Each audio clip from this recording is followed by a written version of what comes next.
এই তোমার গান শেখা কিরকম চলতেছে?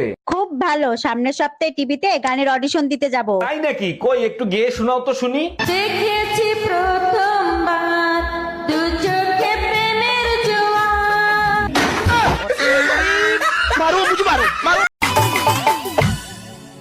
স্বামীর ভাত খাবো না, কার ভাতে মজা লেগেছে জানো? তাহলে শুনে নাও কার ভাতে আমাদের মজা লেগেছে। স্বামীর ভাত আমি খাবো না বলগা বাবাকে, আমার দেওয়ালের ভাতে মজা লেগেছে। গুগল ডার্লিং, আজকে আরেকটা চুম্মা দেই। এর আগে একবার চুম্মা দিছিলি, 3 দিন কোমায় ছিলাম। দেখছো আমার চুম্মায় কতটা ভালোবাসা লুকিয়ে আছে। বালির ভালোবাসা, তোর মুখের দুর্গন্ধে কোমায় গেছিলাম। নাটক কম করো প্রিয়, অনেকদিন পরে একটা ভিডিও ছাড়লাম, লাইক কমেন্ট শেয়ার করে দিও।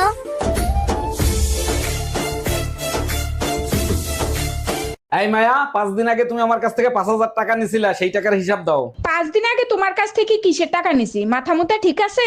আরে সংসারের খরচের কথা বলে 5,000 টাকা নিছিলা না, সেই টাকার কথা বলতেছি। ও আচ্ছা, ওই টাকা। 2000 টাকা এদিকে খরচ হয়েছে, 2000 টাকা ওইদিকে খরচ হয়েছে, 1000 টাকা এদিক ওদিক খরচ হয়েছে। কি করছো? ওই আমার ইটা সবসময় আমার আমার করো কেন? আমাদের বলতে পারো না নাকি? ও আমাদের জাঙ্গিয়া প্যান্টটা কোথায়? ছি, বাজে লোক খুঁজো। ভাইজান, শুনলাম আপনার বউ নাকি ড্রাইভারের সাথে পলাই গেছে। আর ভাবি বললেন না, চরম বিপদে পড়ে গেছে। এখন বলেন তো কি করি? আরে ভাইজান, পলাই গেছে ভালো হয়েছে, এখন আরেকটা বিয়ে করবেন। বিয়ে তো আরেকটা করতে পারি, কিন্তু আমি তো ঘর জামাইছিলাম, আমারে কি এখানে থাকতে দিবে?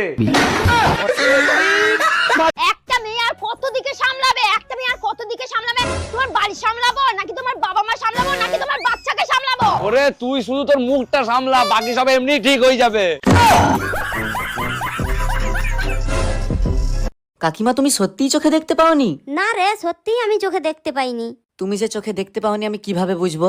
ওই যে দূরে একটা সাইকেল দাঁড়িয়ে আছে, দেখতে পাইছো? হ্যাঁ, দেখতে পেয়েছি তো। কিন্তু আমি দেখতে পাইনি। ও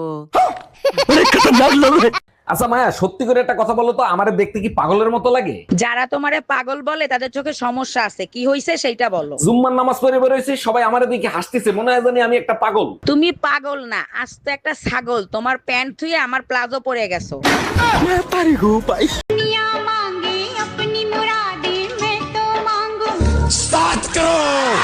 আচ্ছা তোমার সমস্যাটা কি? সবসময় দেখি টেনশন নিয়ে থাকো, কিসের টেনশন করো আমারে বলো তো? টেনশন না করে উপায় আছে? একদিন তো সবাইরই মরে যেতে হবে, তাই না?